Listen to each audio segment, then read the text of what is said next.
Chers membres du groupe Parlement debout, nazui message ya Kulutu Moko, candidat député, futur député national. Je pense qu'il a la chance de passer. Nayoki à Tuninga Mutuna Moko Alobi, ils ne sont pas habitués au silence de ma part. Oui, mon silence, c'est un travail aussi. Ce qui n'a vendu qui m'y attend au moulaï, donc nous avons observé. Nous avons observé les Occidentaux, nous avons observé les poulains, il y a des Occidentaux, ou les présidents africains, les nègres de service, comme le Rwanda et l'Ouganda, les pays Mibalewana, sont des nègres de service, il y a des Occidentaux. Baza pena ba esclave na bango condamné au bazar kati ya Congo au ba recruta bango depuis 1996 pour détruire le Congo. Observation na ngai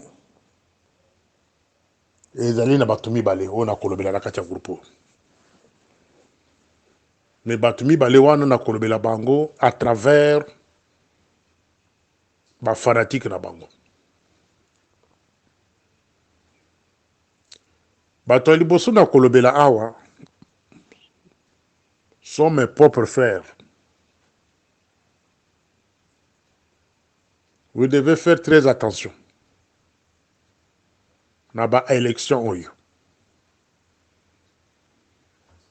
Élection oyo, ceux qui bolandi maloba na ngai tout au début, avant élection oyo le 20 décembre 2023.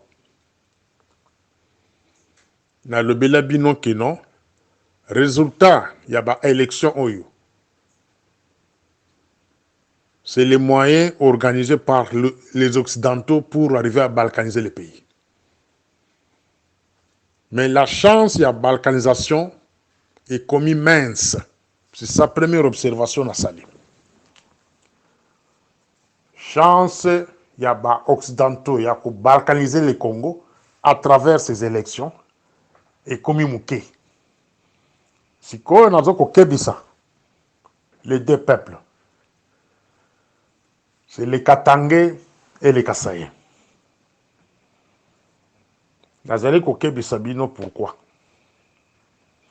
Naïbisa kabino que depuis 1960, les Occidentaux, donc les Belges, les Français, les Américains, utilisent kaka biso. Quand je dis biso, cela veut dire les Katangais et les Kasaïens pour détruire le Congo. Par exemple, les Ebélés, les Occidentaux, ils ont utilisé Moïse Tchombe.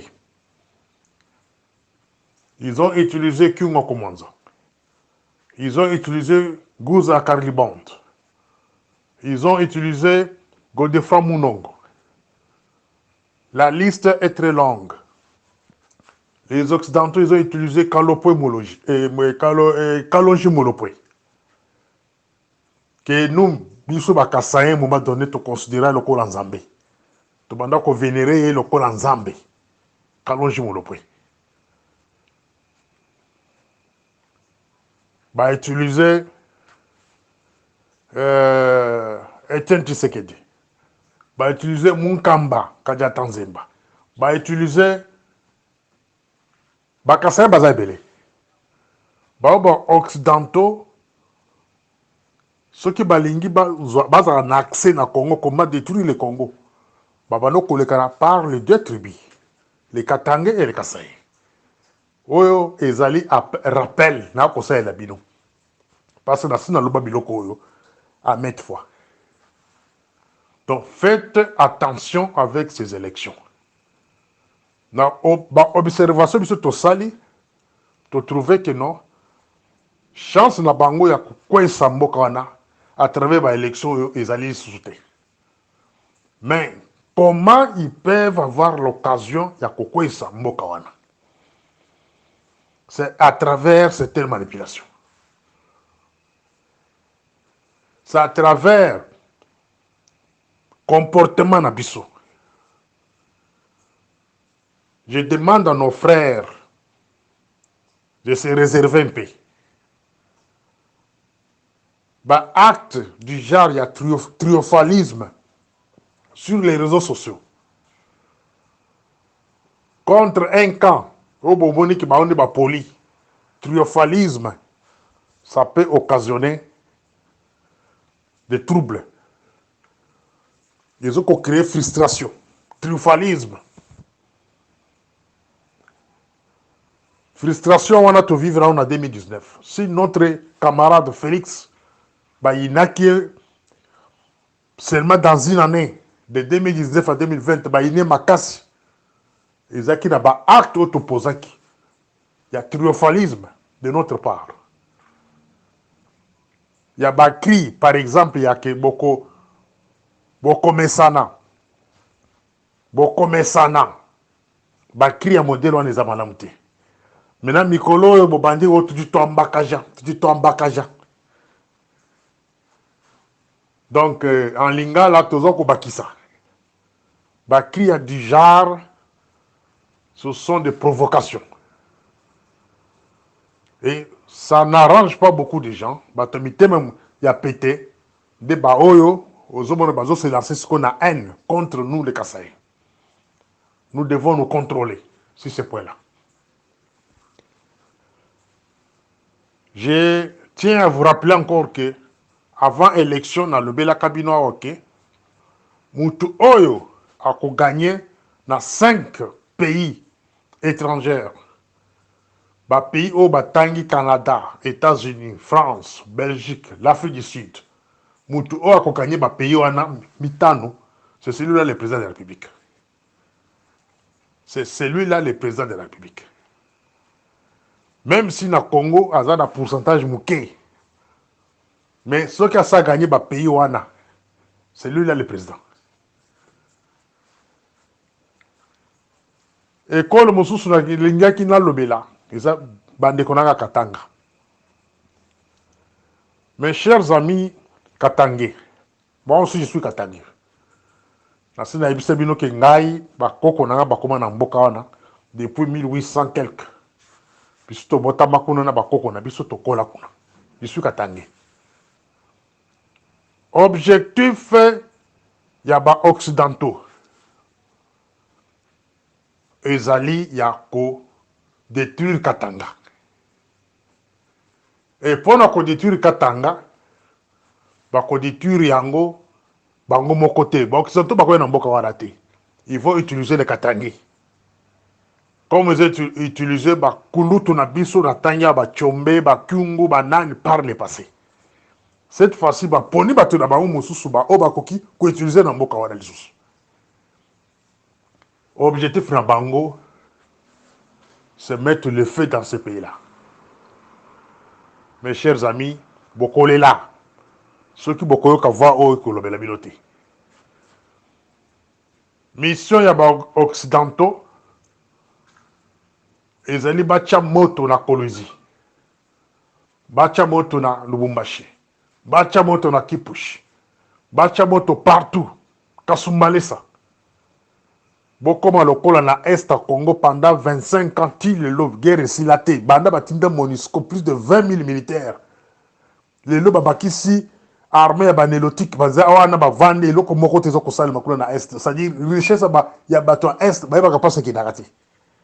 Toute la société où ils vont produire richesse à Moka wana kokosa mbo na compte à l'État. Bato Est ba yebi ango le société. Bon tout na bango. S'ils ont quand même une information sur la production. Il y a richesse en Bokawana, il y a Est à Congo. Bon, toute la question, on a la Kameri, Vital Kameri. Posez-lui la question. S'il peut vous donner une situation générale, il y a richesse, il y a Est à Congo. C'est ça le cas du Katanga. Les Occidentaux veulent que Les lots Katanga, ils sont hors contrôle. Bakatangi bokolela, bokero se retrouver ba réfugié na Zambie, na Tanzanie, na Zimbabwe, boko panzana. Afrique australe mobimba. Ne cédez pas la manipulation ba conseil la bino. Je vais vous donner quelques exemples. Oh, et copesse bino réflexion. Nayoki lobby, bah, lobby que non, il y a un ambassadeur, plutôt, un envoyé spécial, il y a Union européenne, Baboumi na Kinshasa. Maintenant, la question est de savoir qui profite de cette mort-là. Nani ako qui ko profiter na mort wana. To bana ko analyser en tant qu'intellectuel. Qui peut bénéficier de cette mort-là? Entre le pouvoir et l'opposition. Les deux, nani ako ko profiter na mort wana. Voilà question d'antiquer la conscience et bateau baebi masolo ba bengi sécurité. Na boye ko ça la commentaire là-dessus pour ne pas être taxé. Na foso ba tout so ba kanselanga. Mais je réserve ça na ko belango na ojo mususu. Nani ako profiter na liwa ya mundele wana. Maintenant na ko pesa bino quelques exemples. Oui, ko pesa bino maele. En 1990-91, au premier pillage, je ne sais pas si j'ai une bonne mémoire, 90-91, la Troïka a sacrifié un ambassadeur en fonction, un ambassadeur français en fonction. Et l'Iwa Wanezaki n'a bénéficié à l'année. Il y a Troïka ou bien il y a Maréchal. Quand les Occidentaux balingi va affaiblir le président en place, en fonction, va poser déjà des actes. Va sacrifier Kabatuna Bango. Je vais vous donner tant d'exemples où il faut faire une réflexion. En 90-91, un ambassadeur français en fonction a été tué à Kinshasa. Pour des motifs inconnus, jusqu'à aujourd'hui. Mais bien sûr, bateau, il y a période wana, bateau bazaki branché ma politique. Toyebaka au moins, archive ezali. Beaucoup de raisons pourquoi la France avait sacrifié son ambassadeur.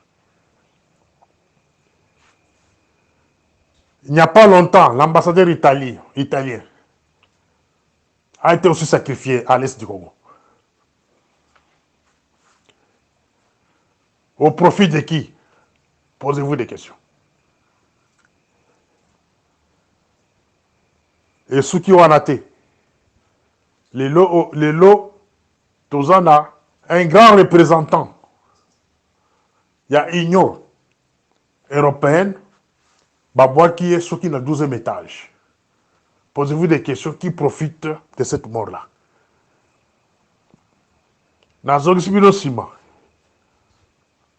le 11 septembre 2000 ou 2001, les Américains, pour attaquer la Libye ou l'Irak, par procédé qui,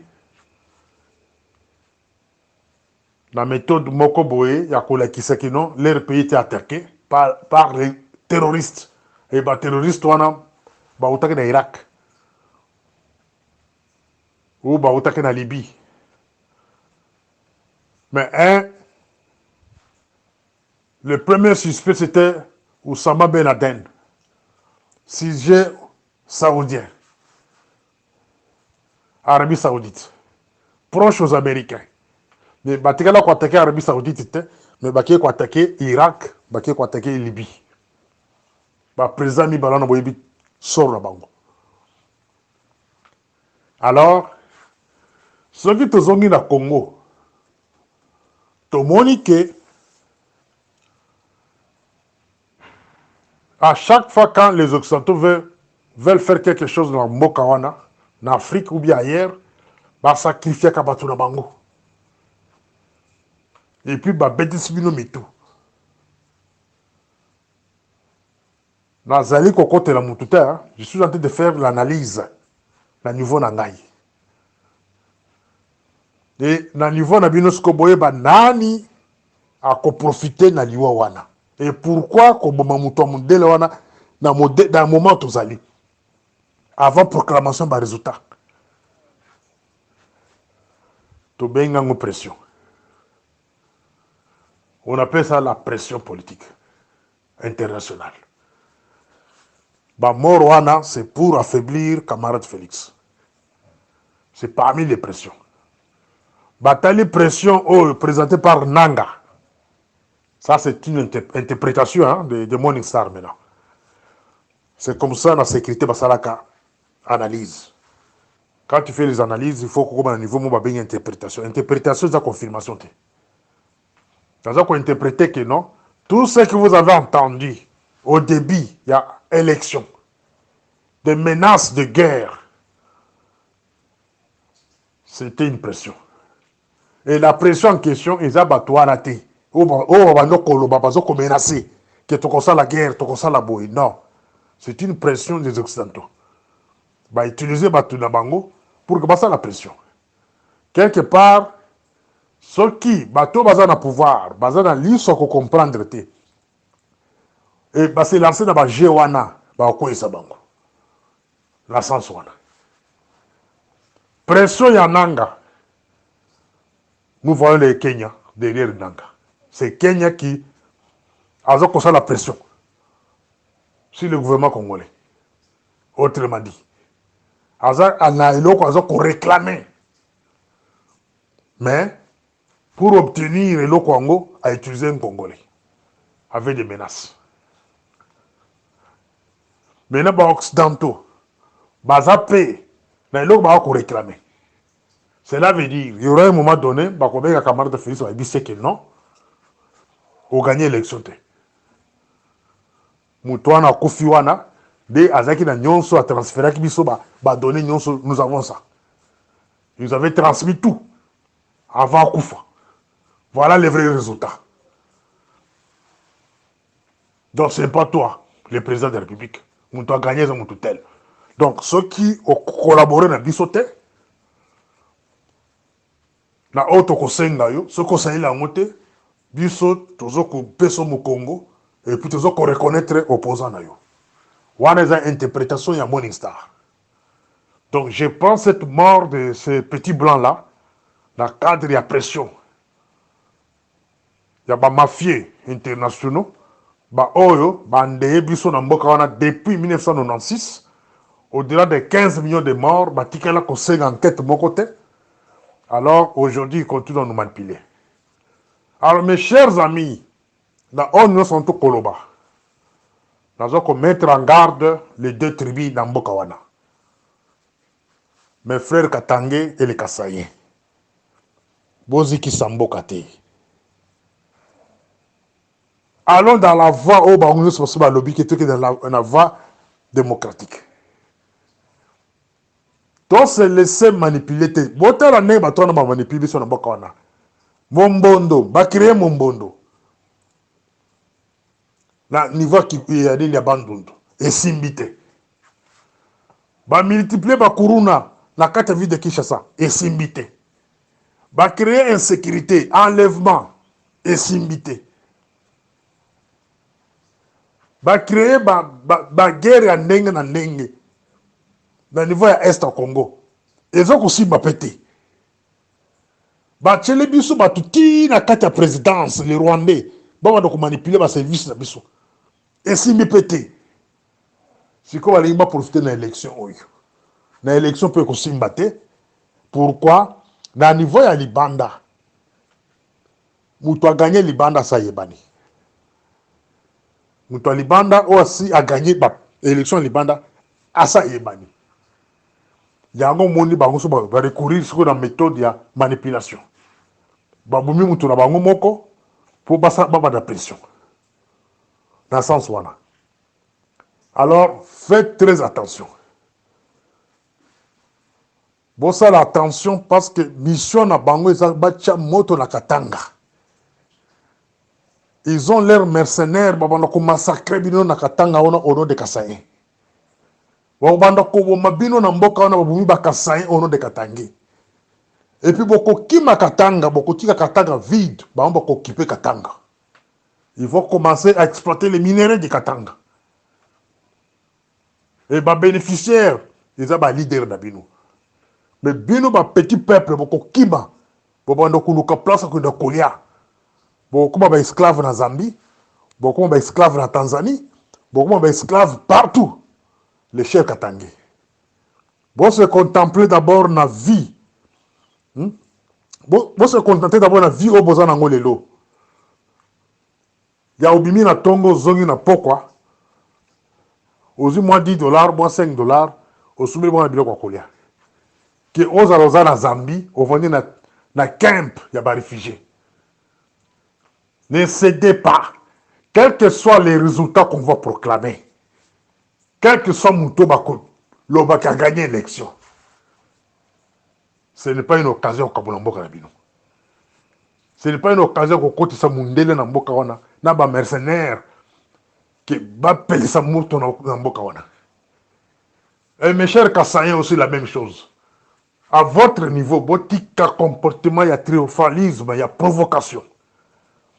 Si moi j'étais à votre place, t'as qu'on vend dans nos kimia. T'as qu'on vend dans kimia.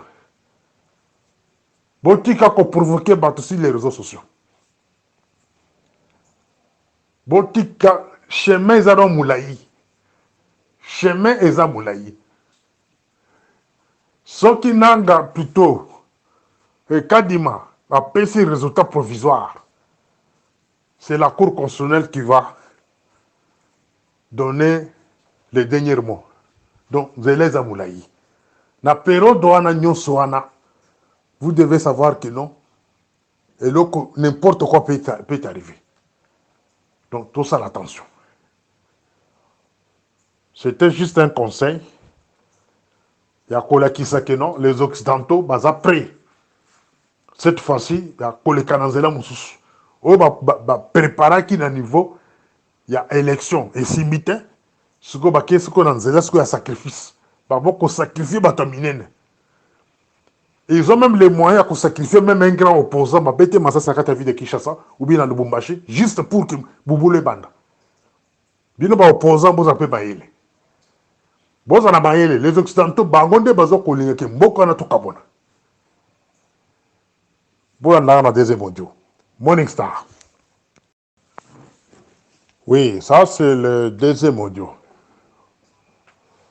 Au premier audio, j'ai beaucoup parlé sur les Occidentaux. Maintenant, je vais parler sur les pays des SADC. Camarade Félix et son gouvernement semblent négliger les pays des SADC. Semblent de ne pas prendre au sérieux les pays des SADC en profondeur. Laurent Désiré Kabila, je prends son exemple. Il y a un problème dans les pays de SADC. Je pense que Bakuluto na Kutangawa, Bazana bonne mémoire. C'est ce que je vais vous parler sur ce dossier.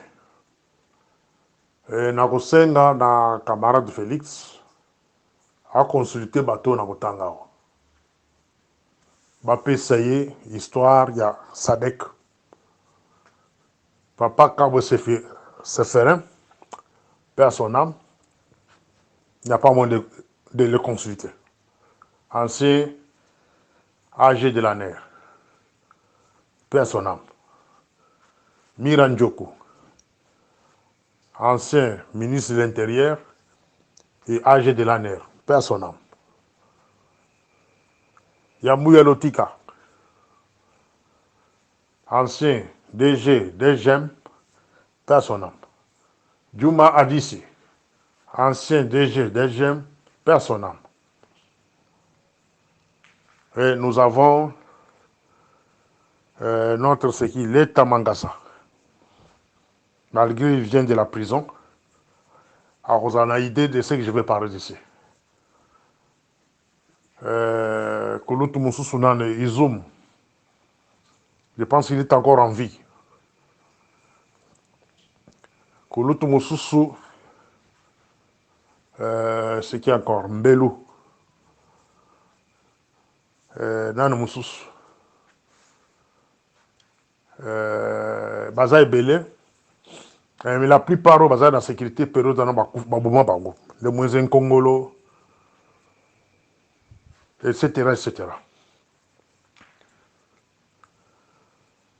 Pour tuer Laurent Désiré Kabila, les Occidentaux, ils ont utilisé l'Angola et le Zimbabwe.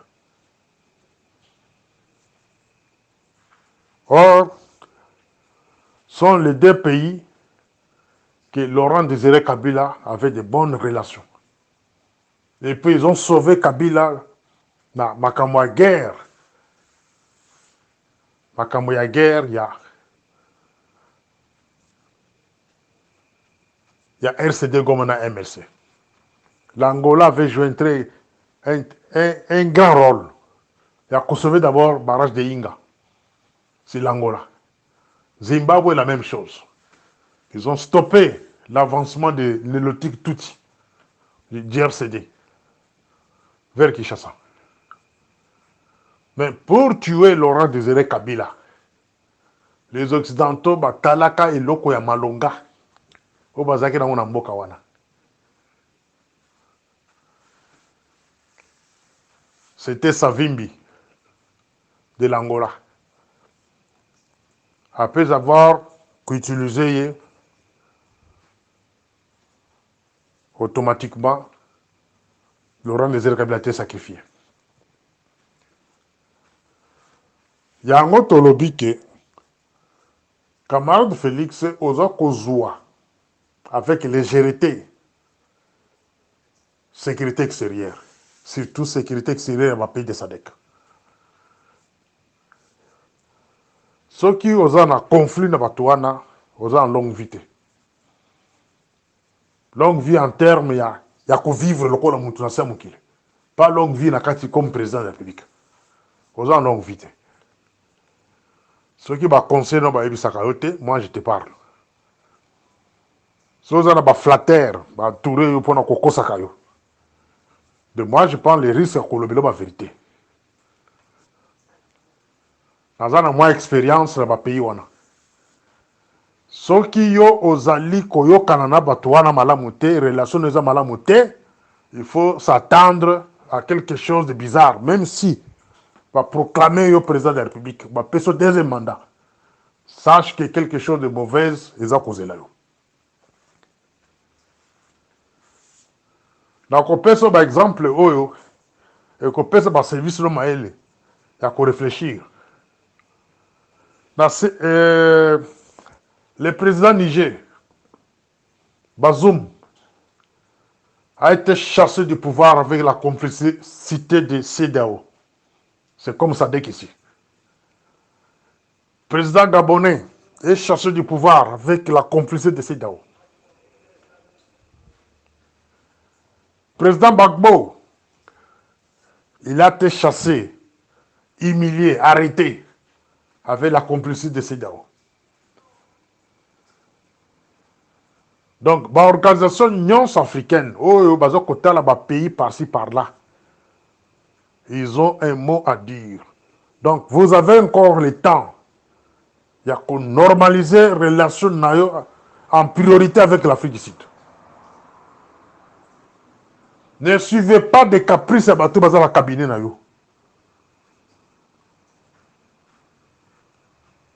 Par le passé, dans le village qui est loco moko, et puis on répète en sous. Votre beau-frère, M. John Nyakero, il a été envoyé en Afrique du Sud. Comme ambassadeur. Afrique du Sud est boyaye pour la raison oyo yebi. Na rapport ba pesa yo. Na boko le bela on a rojo yo. Et puis au Kotinda, mais c'est Fidèle Moulaja. Bah, tout qu'on refoulé le 18 décembre. Pour des raisons, Oyo Yebi. Alors ce ne sont pas de bons signes. Alors, bateau, ce qu'on va dans la cabinet, ce qu'on va se venger. Parce que le premier ambassadeur a été refusé en Afrique du Sud. Et puis, deuxième refoulé. Bazako se venger sur l'Afrique du Sud. Bazande Kouloukelo n'a pas de problème. Cherche à arranger avec l'Afrique du Sud. L'Afrique du Sud a de bonnes relations avec tous les pays de l'Afrique australe. Et ils ont même des monopoles sur ces pays-là. C'est un pays ordre. Dans un pays, nous sommes contre le Congo et Kosalema. Mobutu, pour le faire tomber, ils ont passé par ces pays-ci. Boyebi rôle une pays et Joaquin. Donc, c'est ça même l'exemple. Yo solona bakuluto na tangiawa. Baza bato ba passer na ba service kuna bayebi, c'est que je parle. Ils vont vous parler de Mobutu. Comment Mobutu complot pour le faire tomber. Et Bandaka Wafi. Et qui sont ces pays-là où va contribuer pour Mobutu Kedi.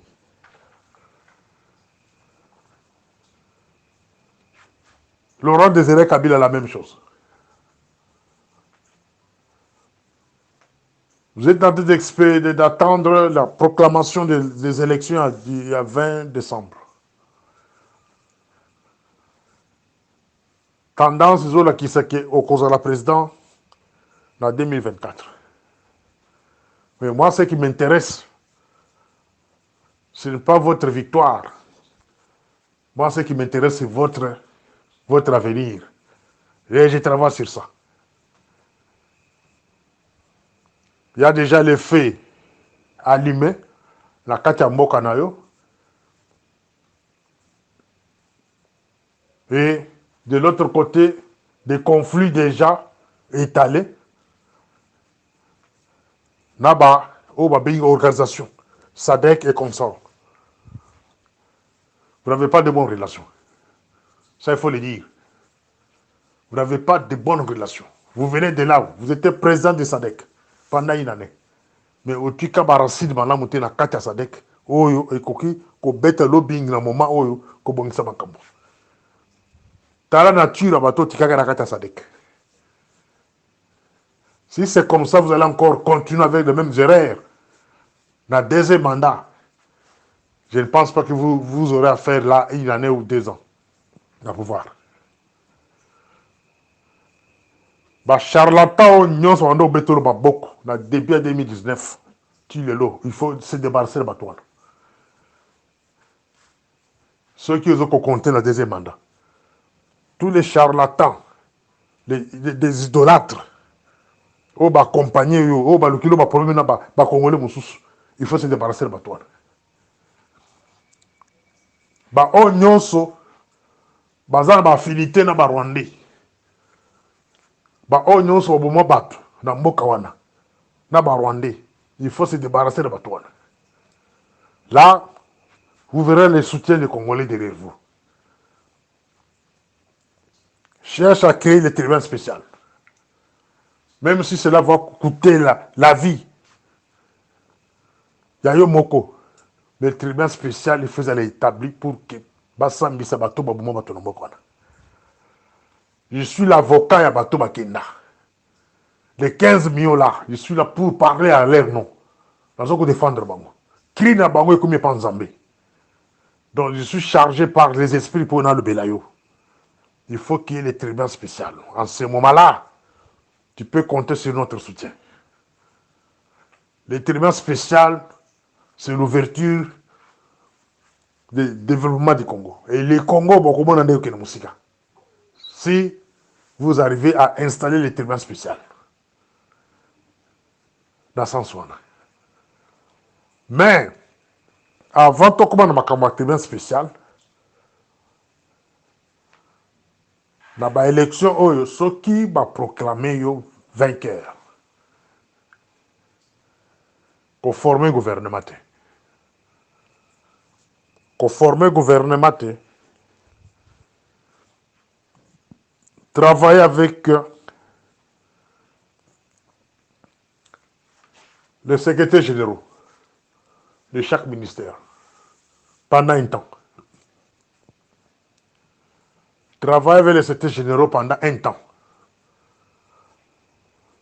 Chercher la paix avec tout le monde. Chercher la paix avec tout le monde. Les choses sont claires. Hein? Les Occidentaux, basi, basomba, congolais et belé. Oh, bazok mibega ba leader. Mais chercher comment il y a kobongisana batouana à travers les chefs coutumiers. Il y a retirer projet nanga wana ya pouvoir aux chefs coutumiers. Travailler pendant quelques mois avec les secrétaires généraux et dépêcher les chefs coutumiers pour que jouent le rôle. Il y a qu'on sensibiliser Batunabango dans chaque coin pour qu'il y ait la paix. La paix, chercher avec les politiciens et quand il y a aussi maté. Pas chaque politicien vient avec l'idée à cause poste, au PC poste, à son jeep, à son mutuka, à son mandako, à Tindabana et Libanda, voilà les politiciens. Mais les chefs coutumiers, quand il y a Namboka wana, baza besoin de kimia. Chaque chef coutumier, sur 245 tribus, azana devoir ya ko travailler batuya entité naïe. Pendant un temps.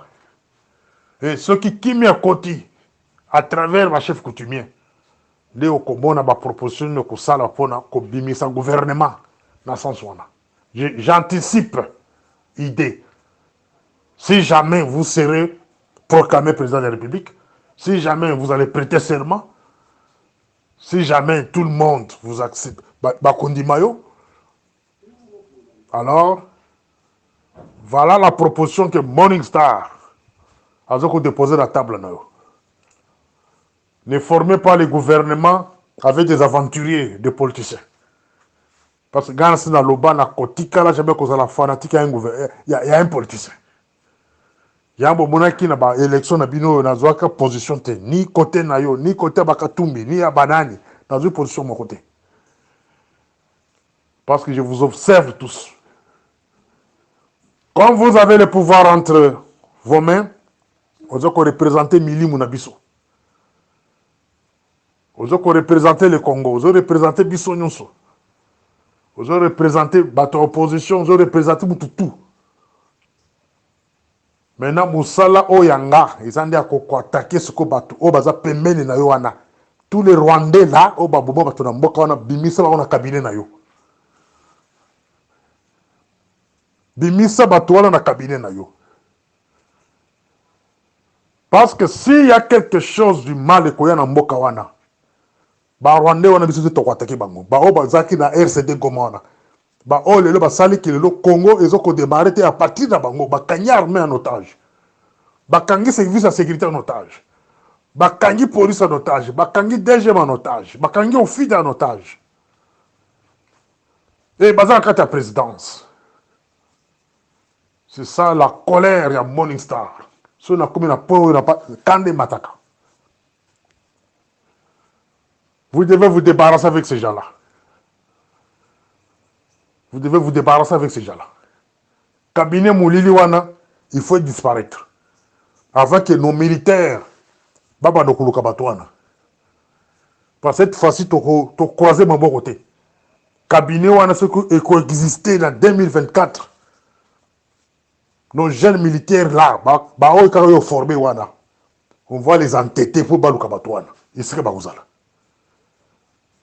Comment se fait-il que le ministre Vandi Roubert a pris son ordre? Ou Bizi m'a obtenu de l'ordre. Hein? Bizi m'a vendu un hôtel, a ça la plus par rapport, il y a service, a coupé ça par ordre, a coupé cahier. Sont des gens qui, hein? Les militaires, ils sont service, ils sont télébi, ils sont passe tamu la kabukayi bango.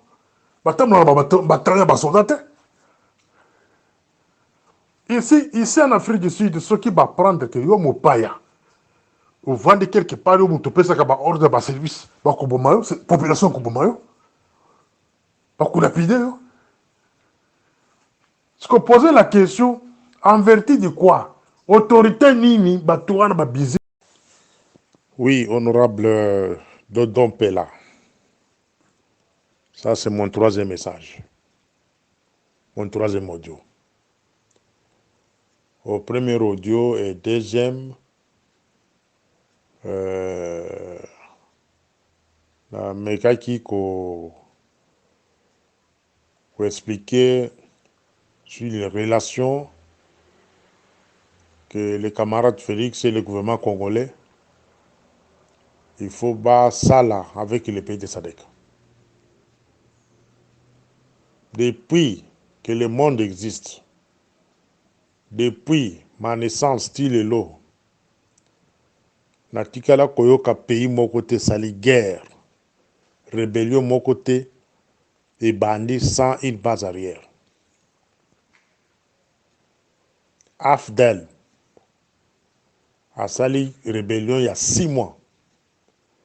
C'est parce que avec la base arrière, Rwanda, Ouganda, Burundi, Kenya, ba pays nyonso en elo ba ke kovanda na est kuna batindi basoda na est kuna sous prétexte que ba ke kosisa insécurité ba farceur ba onde bazali ki ba base arrière ya bato ba bengi AFDEL. Je pense que le ministre de la Défense Jean-Pierre Bemba ibi makabona koloba. A bien ou très bien.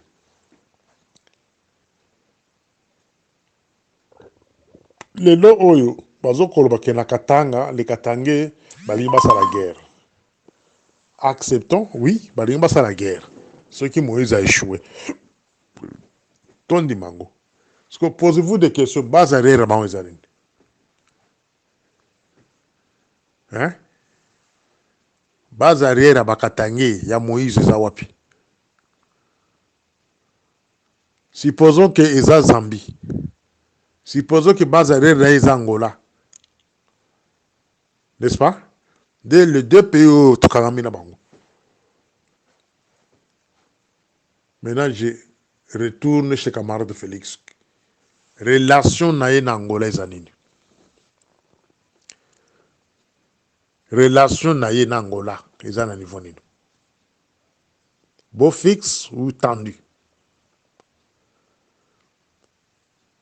Ça sont des questions de base qu'il faut se poser. Relation naïe na pays wana, ils ont au beau fixe ou bien ils ont tendu. Ils ont Angola, ils ont la Zambie. Et les deux pays basant à Sadek. Relation naïe na pays à Sadek, ils ont un niveau nino. L'un des pays de Sadek a tout refoulé ambassadeur naïe. Après avoir patienté 2 ans, à cause de l'accréditation, il y a encore risque, même attaché militaire, à cause de l'accrédité. Alors, ce sont des signes qui montrent qu'il n'y a pas de bonnes relations avec des pays de SADC. À ça, relation, madame. Maintenant, vous n'avez pas de bonnes relations avec les pays de SADC, mais aux autres qui ne connaissent pas piège à ministre de la Défense, nous avons opposé à lobby. Et moi, je me pose la question, relation à Tshisekedi Nambebe ou Tiwapi. Hein? Relation à Tshisekedi Nambemba, Félix Nambemba. Relation à Utopi. Politique n'a complaisance, on a. Et qu'on les laisse. Kalati. Politique à complaisance. Moutouaboma. Thomas Sankara. C'est Blaise Compaoré. Camarade na bomwana. Masuwa na ye. Yarmé. Moutouaboma Thomas Sankara. A remplacé PB. parce qu'il y a faiblesse. Thomas Sankara a la politique, il y a complaisance.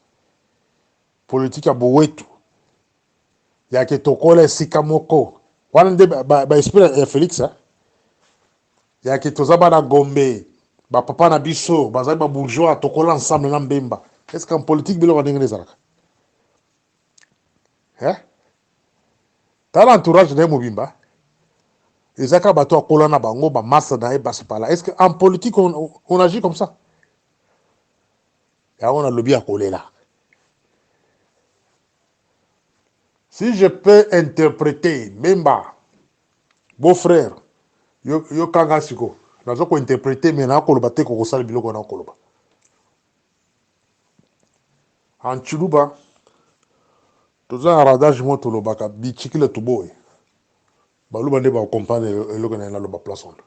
Bi chikile tuboy. Bi chikile tuboy ya eza prétexte.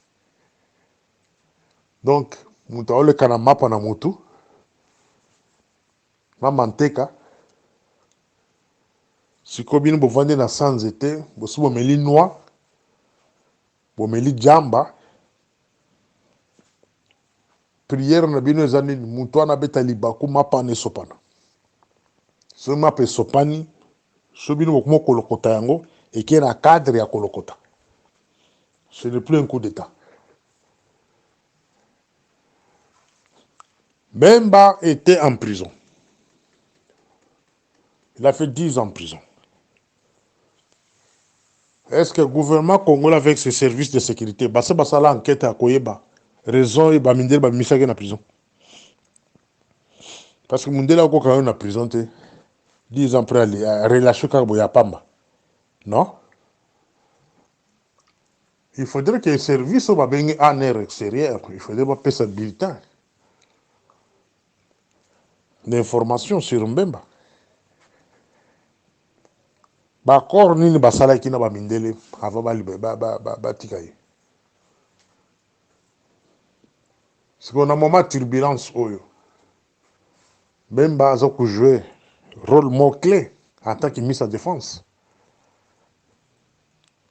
Les petits temps qu'il est resté avec Félix, il y a eu faiblesse à Félix. Il y a eu faiblesse à Armée. Lui laisser commencer à arrêter les gens. Pour Kangisaba, leader à l'opposition. Et vous trouvez ça, c'est normal? Moi, je déconseille, ce n'est pas normal. Ce n'est pas normal. Il y a quelque chose caché derrière ça. L'arrestation, au lieu que Mbemba Banakokanga, opposant Yakatanga, Mbemba doit s'occuper d'abord de la relation sur le plan de coopération avec les pays des SADC qui nous entourent. Mbemba, ministre de Défense. Aoutou Kolongola, attaché militaire en Afrique du Sud. Mais c'est Timothée Ngoï, général Timothée Ngoï. Balungulu awa sous prétexte que non, agent de Kwadjon Numbi. Il donnait les informations à John Numbi. Ou des armes à John Numbi. Est-ce qu'il peut comparer la coopération existante entre l'Afrique du Sud et le Congo sur le plan armé? Quand cet homme ici de Timothée Ngoï était attaché militaire, il ne peut pas comparer Angolelo. Dans le pays Afrique australe Mobimba. C'est là où je comprends que non. Na bino ba fanatique, bozo ko kwena ba piège, o bazo ko tendre bino boso na bino. Bemba doit cesser politique au Kosa lelo. Est-ce que ma service y a ANR ou bien des MIAP? Ba ibi nomba ba militaire oyo ba bundisa Kabila ba Kima ba Katisi o ba bundana Kabila en 2006 2007. Brigade oyo ezaki na Maluku. O ba boya brassage ba bunda na ville de Kinshasa ba Katisa ba ke ngambo. Est-ce que vous pouvez recenser batika là combien et combien sont actifs et combien basent en Mokana? avant babanda kopesa moto confiance oyo azalaki na munduki lobi ancien rebelle et puis aza na bamilitaire na libanda aza mpe na bamosusu oyo agagné confiance na bango na kati ya ville de Kinshasa. Vous devez faire attention. nakokota na kikamarade ya Mbemba na Félix te parce que bayebani baya master. Mais en politique, il n'y a pas de camaraderie. Ils ont la carte. Le fait que kanga ba opposant wana de manière ba kanga, ce n'est pas professionnel. Parce que muto ko futa yango ezaye mon camarade Félix. Des ordres de kuima katanga. Na ba arrestation wana des ordres wana. Bénéficiaire des ordres wana. C'est lui-même.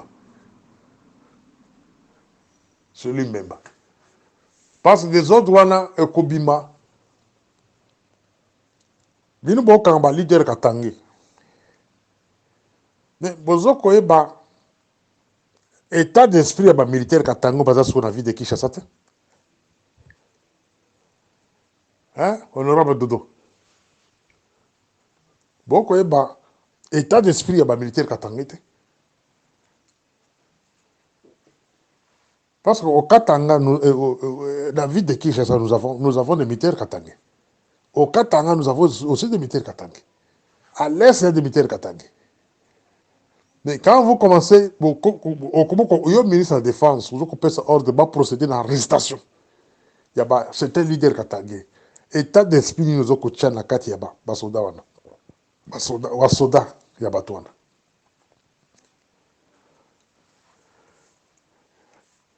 Alors, biloko wana, il faut bosser l'attention. Laurent Désiré Kabila a aboumi Massassou Ndanga. A Kanyi aboumi. En dehors à Massassou, il y avait d'autres leaders. Il y a Bakote Bakivu, Kuna Bagoma, Kuna Bakanga Baperodon. Et belé.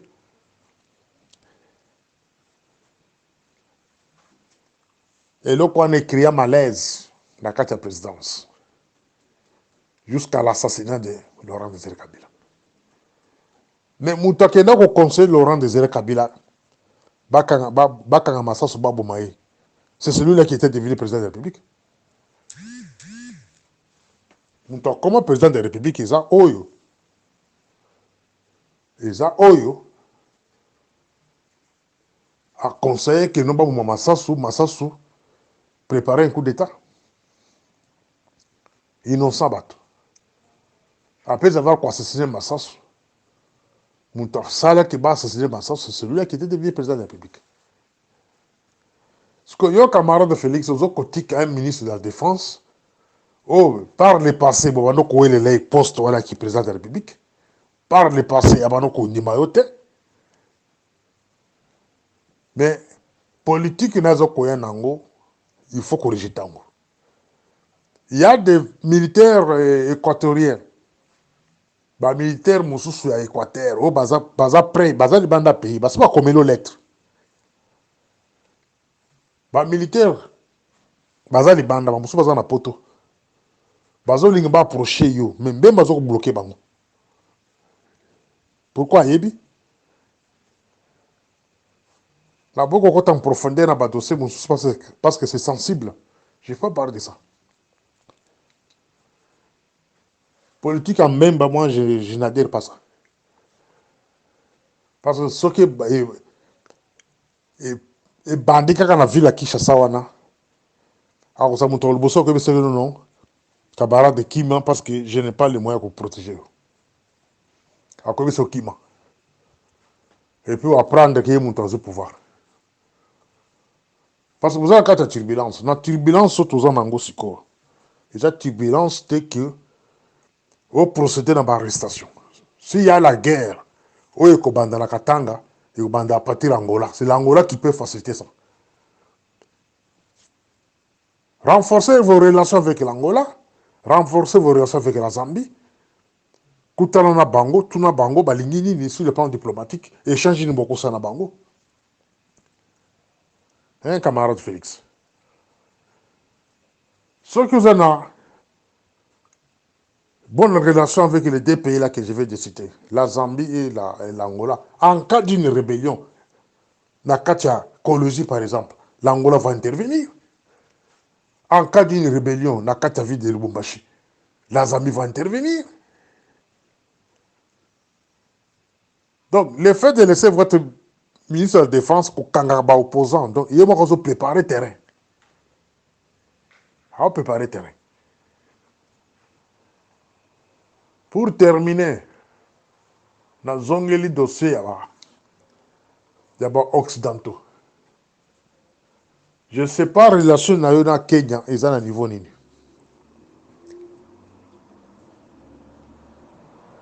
Mais ceux qui sont occidentaux, balingi, basa likamama ben na mboka wana, ou bien basima mutu na yo. Ils vont passer par les pays où yo qui na kokotisa Congo, soit disant que non, développement à pays, il y a Congo et où tu as EAC. Dans l'association, il y a Banelotique Touti. Bato babomisi 15 millions de personnes dans ce pays-là. Kenya, ceux qui m'ont sollicité, que ça l'échange dans Mutuna yo, bato de Bakusalago. Ce sont les PDA et les Bakusalago. Parce qu'ils ont, ils ont d'abord l'armée. Baza na armée na kati ya mboka wana oyo yo za na contrôle na bango. Au pesa peut marcher ya ni ya économie, ya mbongo. Ils ont l'argent, ils ont la capacité de donner 5 millions de dollars dans Mutuma, dans général moko na mboka wana. Même 10 millions. Et je me pose la question, si vous avez des gens au côté de la liste, à côté là, Kenya, au pesa au monopole, kofunga la banque na mboka wana. Contrôle la banque, et puis au pesa au monopole, quand ils sont armés. Hein? Plus de 3 bataillons, ils sont sur place, et puis on a un monopole sur la Batouana. Et puis, au lieu de bras de fer à m'attendre, camarade de Félix, est-ce que vous avez raisonné? Est-ce que vous avez un conseil? Hein? Conflit avec les pays de Sadek, et Zapolélé. Quand vous causez avec les chefs de station, il y a des pays où on attend Angola, Zambie, Banin, il y a un rapport sur le Congo. Il y a un rapport à Banamote. C'est que les lois na makambo yo sama na Kenya kuna. Est-ce qu'ils ont makambo solo ou bien ce sont des aventures? Ceux qui ont makambo solo, il est temps où le Cameroun ni qu'on se débarrasse de pays de l'élotique là. Il y a possibilité qu'on kangana ou banque na bango. Basa la possibilité qu'on ça makambo mbongo na kati mbongo na te. Parce qu'ils ont des moyens de donner l'argent.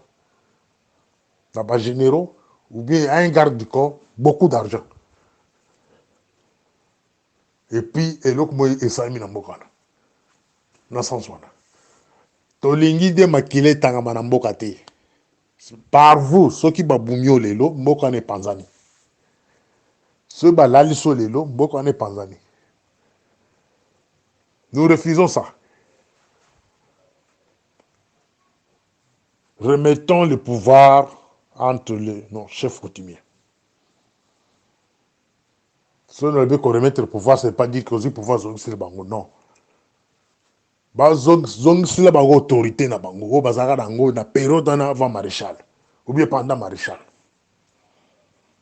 Parce que l'autorité au Rwanda, Ouganda, na ba pays mususu mandoko sakana ba chef coutumier en mboka wanate. Les ba chef coutumier ba komoko kanga bango, bazo bango pourquoi? Parce que ba une faiblesse dans le niveau de Kolo. Bon convoquer réunion ya batouana. Boko kanisaka et loko na Kolo balelo. Si vous refusez de s'associer avec les chefs coutumiers la façon na Kolo bela, boko kanisaka et loko. Soit vous allez bande à pays, soit dans ça ma belle. De boko kanisaka non oui. Morning Star nous avait donné raison. Pour ça la coopération dans les chefs coutumiers. Éviter ya ko tomber dans le piège oyo beau frère a ko sala. Ba arrestation na botika onano. Si la guerre est kozala na katanga, c'est la Zambie, l'Angola, bato ko faciliter guerre wana. Tant que biloko ba pemi ba wana ba terre ko pesa bino image ane wana te, botika ko s'agiter. Voilà, c'était mon histoire.